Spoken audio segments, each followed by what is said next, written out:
नमस्कार मित्रों, आइए बालकांड मास पारायण पांचवा विश्राम दोहा नंबर 152 से श्री रामचरितमानस का भावार्थ पाठ शुरू कर रही हूँ। आप सब लोग आइए सुनिए रामचरित अथाह गुणगाह। रामचरित में अभी श्री राम के जन्म की कथा का विवरण हो रहा है। पार्वती जी माता भगवान शिव से प्रश्न कर रही हैं कि भगवान ने, श्री रामचंद्र जी ने कब कब अवतार लिया था, क्यों क्यों लिया था। तो उसे जानने के लिए माता पार्वती बहुत उत्सुक हैं। उनकी जिज्ञासा शांत करने के लिए प्रभु भूत भावन भगवान भोलेनाथ उन्हें बता रहे हैं, प्राचीन काल की एक कथा सुना रहे हैं। तो आइए गुरु वंदना करती हूँ। गुरु ब्रह्मा गुरु विष्णु गुरुदेव महेश्वरा गुरु साक्षात् परब्रह्म तस्मै श्री गुरुवे नमः। अखंड मंडलाकारं व्याप्तमेन चराचरं तत्पदं दर्शितमेन तस्मै श्री गुरुवे नमः। मातृत्लालेति च पितृवत् मार्गदर्शिका नमोस्तु गुरु सत्ता श्रद्धा प्रज्ञायुता च। ओम श्री गुरुवे नमः। आयाम स्थाप्यां पूज्यां ध्यायां ततो नमस्कारं करोमि। गजाननं भूतगणाधिसेवितं कपित्थजम्बूफलचारुभक्षणं उमासुतं शोकविनाशकारिकं नमामि विघ्नेश्वरपादपङ्कजं। नीलाम्बुश्यामलकोमलांगं सीतासमारोपितवामभागं पाणौ महासायकचारुचापं नमामि रामं रघुवंशनाथं। गुरुर्ब्रह्म श्री गुरुचरण सरोज रज निज मन मुकुर सुधार वरनौ रघुवर बिमल जसे जो दायक फलचार।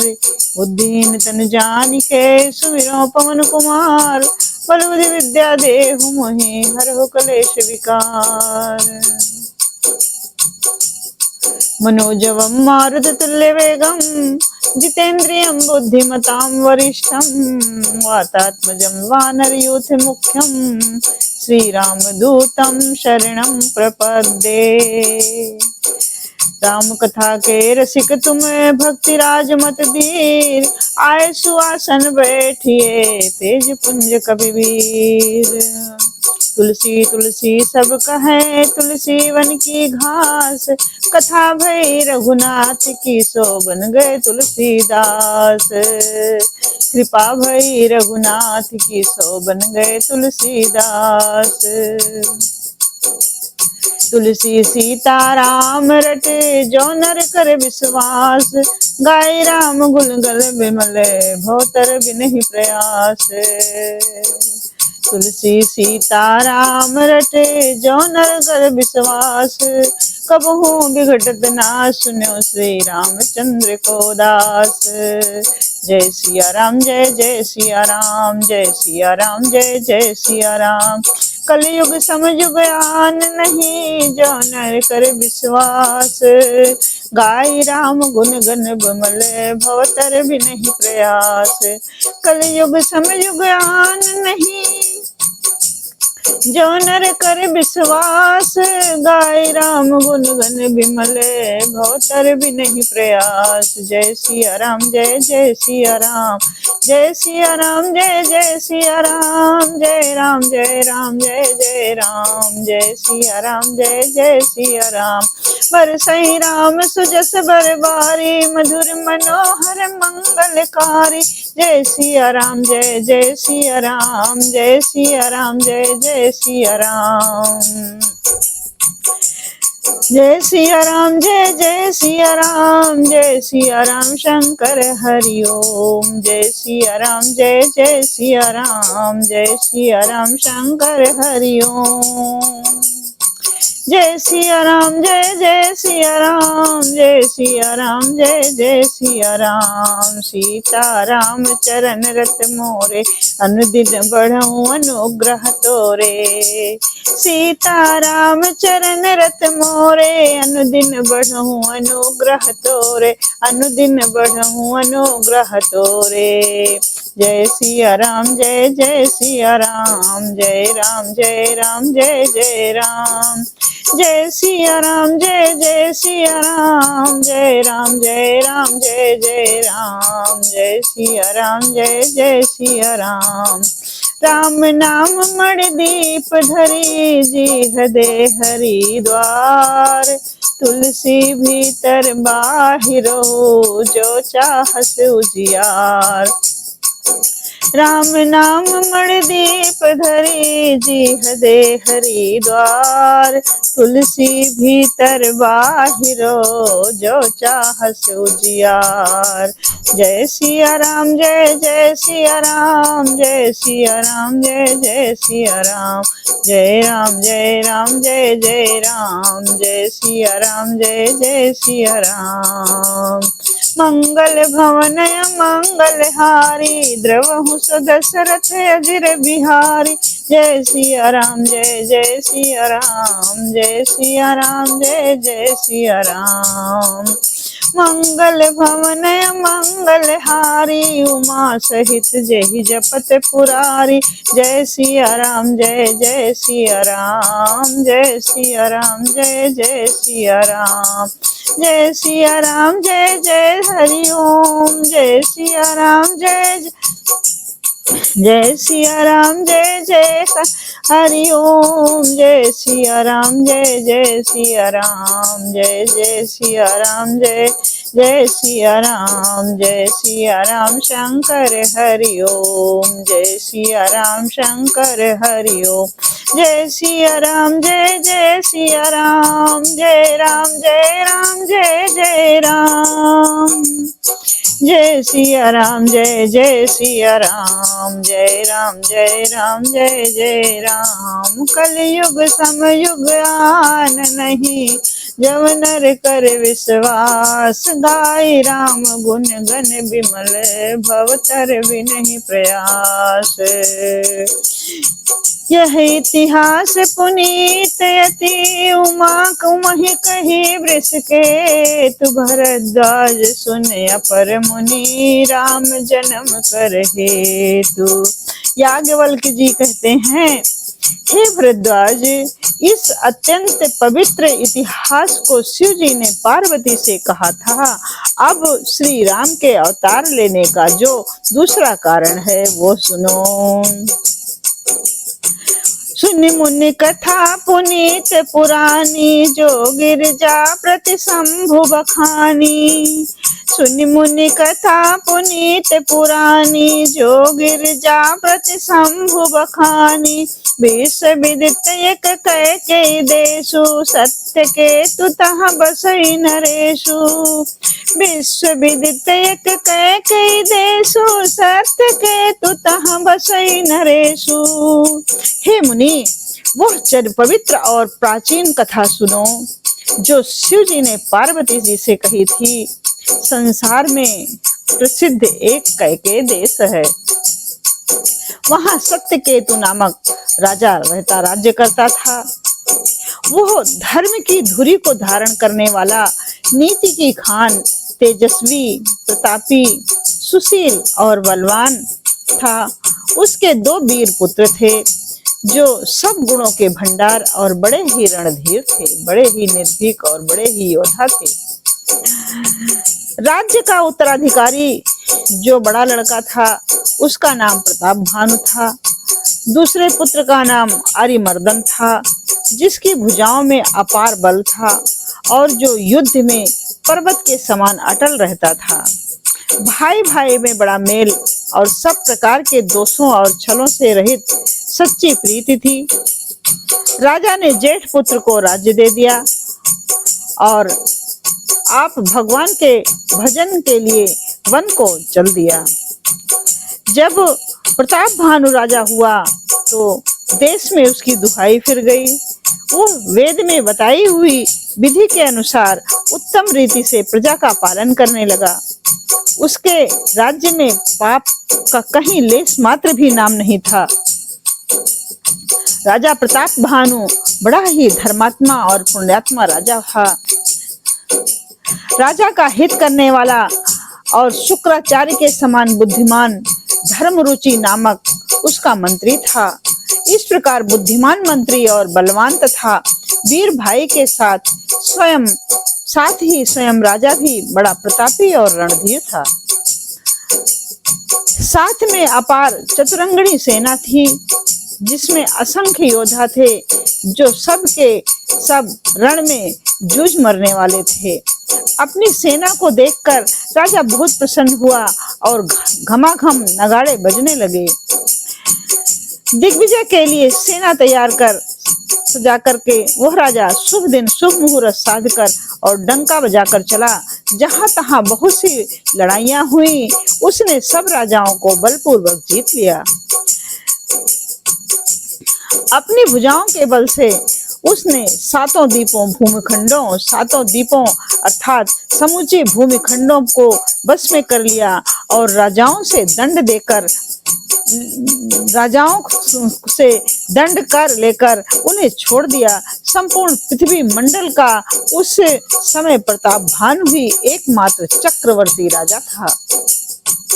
संसार भर को अपनी भुजाओं के बल से बस में करके राजा ने अपने नगर में प्रवेश किया। राजा अर्थ, धर्म और काम आदि के सुखों का समयानुसार सेवन करता था। राजा प्रताप भानु का बल पाकर भूमि सुंदर कामधेय मनचाही वस्तु देने वाली हो गई। उसके राज्य में प्रजा सब प्रकार से दुखों से रहित और सुखी थी और सभी स्त्री पुरुष सुंदर और धर्मात्मा थे। धर्म रुचि मंत्री का श्री हरि के चरणों में प्रेम था। वह राजा के हित के लिए ही सदा उसको नीति सिखाया करता था। राजा गुरु देवता संत पितर और ब्राह्मण इन सब की सदा सेवा किया करता था। भूप धर्म जे वेद बखाने सकल करे सादर सुख माने। भूप धर्म जे वेद बखाने सकल करे सादर सुख माने। दिन प्रतिदेय विविध विधि दाना सुनय शास्त्र भर वेद पुराना। तो राजा प्रताप भानु वेदों में राजाओं के जो धर्म बताए गए हैं, राजा सदा उसका आदर पूर्वक और सुख मानकर उन सब का पालन करता था। प्रतिदिन अनेक प्रकार के दान देता और उत्तम शास्त्र वेद और पुराण सुना करता था।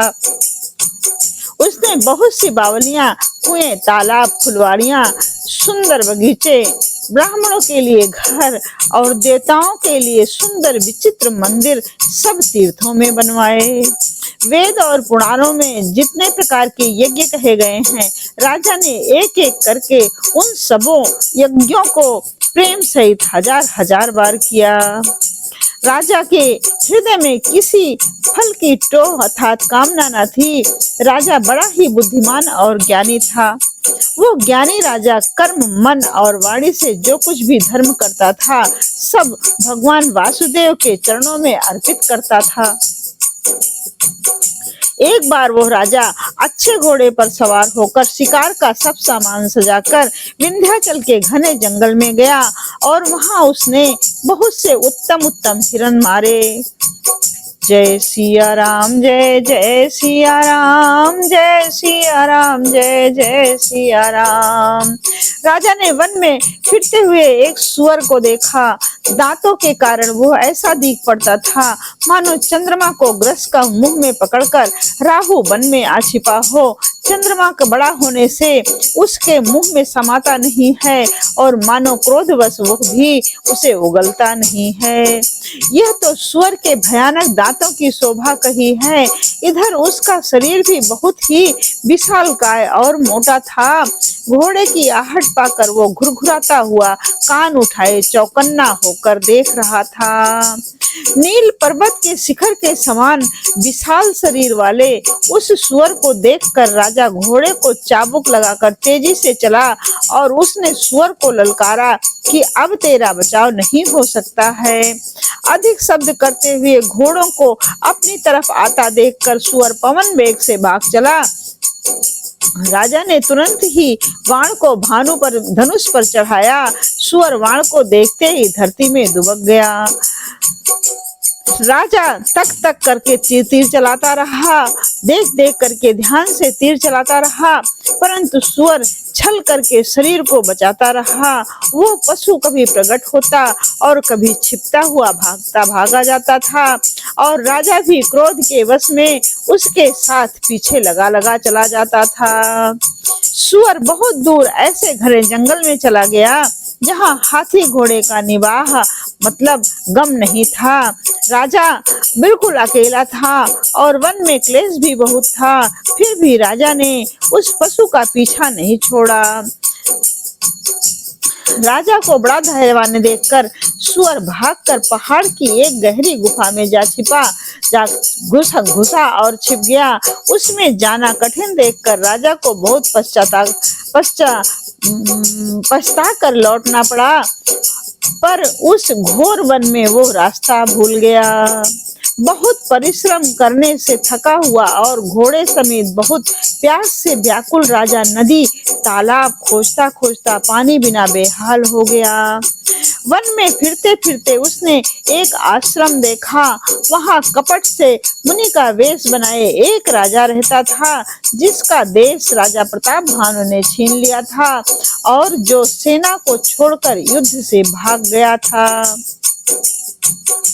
प्रताप भानु का समय अच्छे दिन जानकर और अपना कुसमय जानकर बुरे दिन का अनुमान करके उसके मन में बड़ी ग्लानि हुई। इससे वो ना तो घर को गया और ना अभिमानी होने के कारण राजा प्रताप भानु से ही मिला और ना मेल किया। दरिद्र की भांति मन ही में क्रोध को मारकर वो राजा तपस्वी के वेश में वन में रहता था। राजा प्रताप भानु उसी के पास गया। उसने तुरंत पहचान लिया कि यह राजा प्रताप भानु है। राजा प्यासा होने के कारण व्याकुलता में उसे पहचान ना सका। सुंदर वेश देखकर राजा ने उसे महामुनि समझा और घोड़े से उतरकर उसे प्रणाम किया, परंतु बड़ा चतुर होने के कारण राजा उसे अपना नाम नहीं बतलाया। राजा को प्यासा देखकर उसने सरोवर दिखला दिया। हर्षित होकर राजा ने घोड़े सहित उसमें स्नान और जल पान किया। जय सिया राम जय जय सिया राम, जय सिया राम जय जय सिया राम। सारी थकावट मिट गई, राजा सुखी हो गया। तब पृथ्वी तपस्वी उसे अपने आश्रम में ले गया और सूर्यास्त का समय जानकर उसने राजा को बैठने के लिए आसन दिया। फिर वो तपस्वी कोमल वाणी में बोला, को तुम कसवन फिरहु अकेले, सुंदर जुबा जीव पर हेले। को तुम कसवन फिरहु अकेले, सुंदर जुबा जीव पर हेले। चक्रवर्ती के लक्षण तोरे, देखत दया लागी अति मोरे। वो राजा कपटी राजा इस तरह से प्रश्न कर रहा है कि तुम कौन हो? सुंदर युवक होकर जीवन की परवाह न करके वन में अकेले क्यों फिर रहे हो? तुम्हारे चक्रवर्ती राजा के से लक्षण देखकर मुझे बड़ी दया आती है। राजा ने कहा, हे मुनीश्वर सुनिए, प्रताप भानु नाम का एक राजा है, मैं उसका मंत्री हूँ। शिकार के लिए फिरते हुए राह भूल गया हूँ। बड़े भाग्य से यहाँ आकर मैंने आपके चरणों के दर्शन पाए हैं। हमें आपका दर्शन दुर्लभ था, इससे जान पड़ता है कुछ भला होने वाला है। मुनि ने कहा, हे तात, अंधेरा हो गया है, तुम्हारा नगर यहाँ से 70 योजन पर है। चूंकि वो कपट किया हुआ राजा था, वो कपटी राजा था, उसने मुनि का वेश धारण किया हुआ था। वो राजा प्रताप भानु को पहचान रहा था, इसलिए उसने इस प्रकार से शब्द कहे कि तुम्हारा नगर यहाँ से 70 योजन की दूर पर है। हे सुजान राजा सुनो, घोर अंधेरी रात है, घना जंगल है, रास्ता नहीं है, ऐसा समझकर तुम आज रात यहीं ठहर जाओ, सवेरा होते ही चले जाना।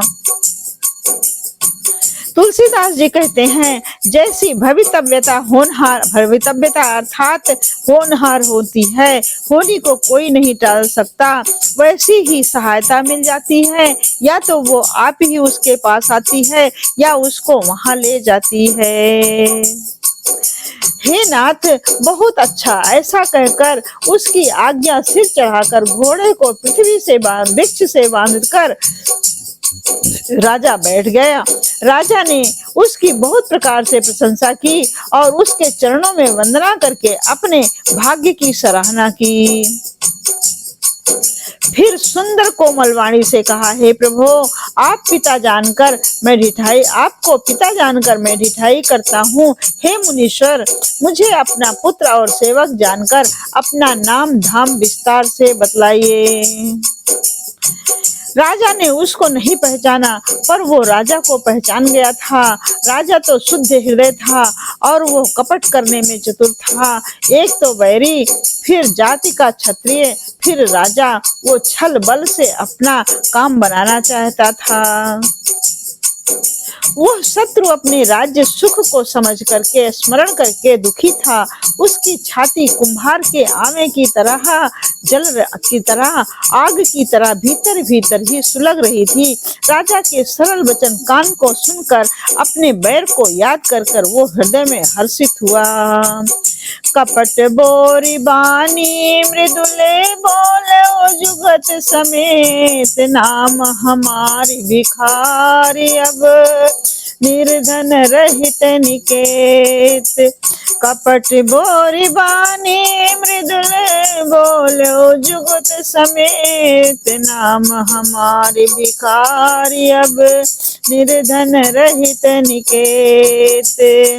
उस कपटी राजा ने अपने शब्दों को कपट में डुबोकर बड़ी युक्ति के साथ कोमल वाणी से बोला, अब हमारा नाम भिखारी है, क्योंकि हम निर्धन और अनिकेत अर्थात घर द्वार हीन हैं। हमारे न तो घर है, न द्वार है, न परिवार है, कुछ भी नहीं है।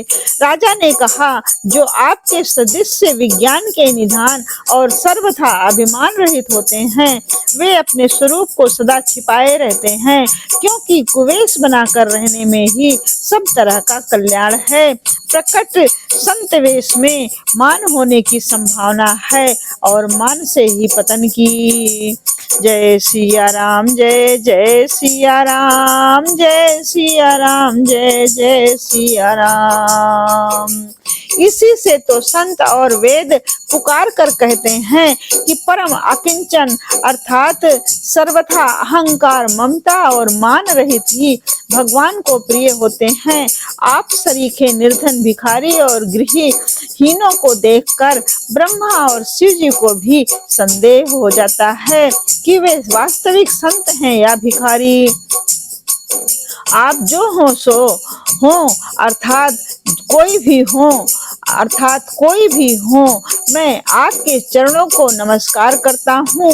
हे स्वामी, अब मुझ पर कृपा करिए। अपने ऊपर राजा की स्वाभाविक प्रीति और अपने विषय में उसका अधिक विश्वास देखकर सब प्रकार से राजा को अपने वश में कर अधिक स्नेह दिखाता हुआ वो कपटी तपस्वी राजा बोला, हे राजन सुनो, मैं तुमसे सत्य कहता हूँ, मुझे यहाँ रहते हुए बहुत समय बीत गया है। अब तक तो कोई मुझसे मिला नहीं और ना मैं अपने को किसी पर प्रकट करता हूँ, क्योंकि लोक में प्रतिष्ठा अग्नि के समान है जो तप रूपी वन को भस्म कर डालती है। तुलसीदास जी कहते हैं, सुंदर वेश देखकर मूढ़ नहीं, मूढ़ तो मूढ़ ही है, चतुर मनुष्य भी धोखा खा जाते हैं। सुंदर मोर को देखो, उसका वचन तो अमृत के समान है और आहार सांप का करता है। कपट तपस्वी राजा ने कहा, इसी से मैं जगत में छिप कर रहता हूँ। श्री हरि को छोड़कर किसी से कुछ भी प्रयोजन नहीं रखता। प्रभु तो बिना जनाए ही सब जानते हैं।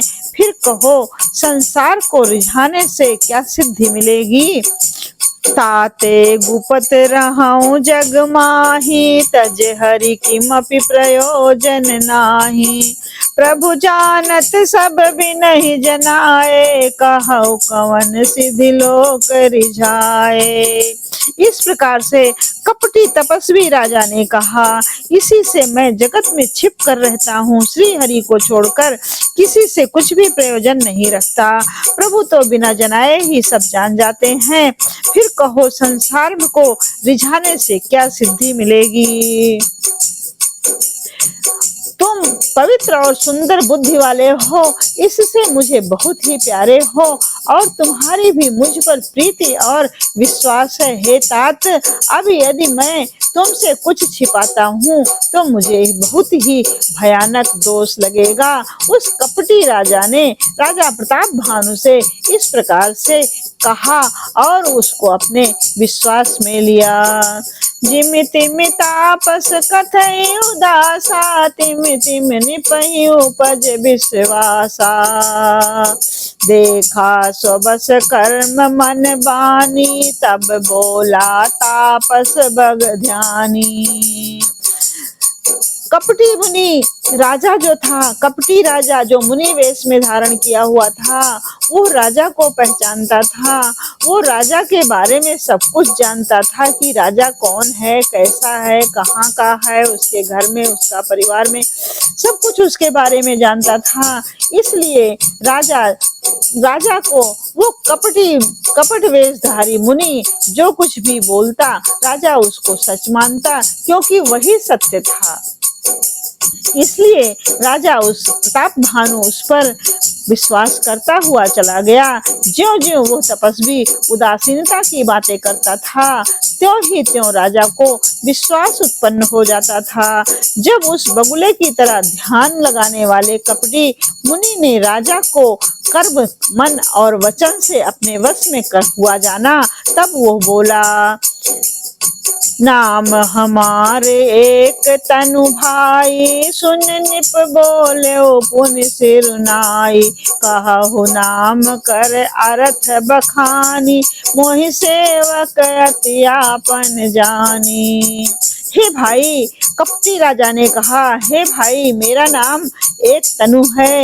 ये सुनकर राजा ने फिर सिर नवाकर कहा, मुझे अपना अत्यंत अनुरागी सेवक जानकर अपने नाम का अर्थ समझा कर कहिए। कपटी मुनि ने कहा, जब सबसे पहले सृष्टि उत्पन्न हुई थी तभी मेरी उत्पत्ति हुई थी, तब से मैंने फिर दूसरी देह धारण नहीं की, इसी से मेरा नाम एक तनु है। जनिया चरज करहु मन माही, सुत तप ते दुर्लभ कछु नाही। तप बल जगस जय विधाता, तप बल विष्णु भय परित्राता। हे पुत्र, मन में आश्चर्य मत करो, तप से कुछ भी दुर्लभ नहीं है। तप के बल से ब्रह्मा जगत को रचते हैं, तप ही से के बल से विश्व संसार का पालन करने वाले बने हैं, तप ही के बल से रुद्र संहार करते हैं। संसार में कोई ऐसी वस्तु नहीं जो तप से ना मिल सके। ये सुनकर राजा को बड़ा अनुराग हुआ, राजा प्रताप भानु को बड़ा अनुराग हुआ। ओहो, तब वो तपस्वी पुरानी कथाएं कहने लग गया। कर्म धर्म और अनेकों प्रकार के इतिहास कहकर वो वैराग्य और ज्ञान का निरूपण करने लगा। सृष्टि की उत्पत्ति, पालन, स्थिति और संहार, प्रलय की अपार आश्चर्य भरी कथाएं उसने विस्तार से कही। जय सिया राम, जय जय सिया राम, जय सिया राम, जय जय सिया राम। राजा सुनकर उस तपस्वी के वश में हो गया और तब वह उसे अपना नाम बताने लगा। तपस्वी ने कहा, राजन, मैं तुमको जानता हूँ, तुमने कपट किया, वह मुझे अच्छा लगा। हे राजन सुनो, ऐसी नीति है कि राजा लोग जहाँ तहाँ अपना नाम नहीं कहते हैं। तुम्हारी वही चतुराई समझकर तुम पर मेरा बड़ा प्रेम हो गया है। तुम्हारा नाम प्रताप भानु है।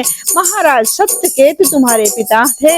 हे राजन, गुरु की कृपा से मैं सब जानता हूँ, पर अपनी हानि समझकर कहता नहीं था।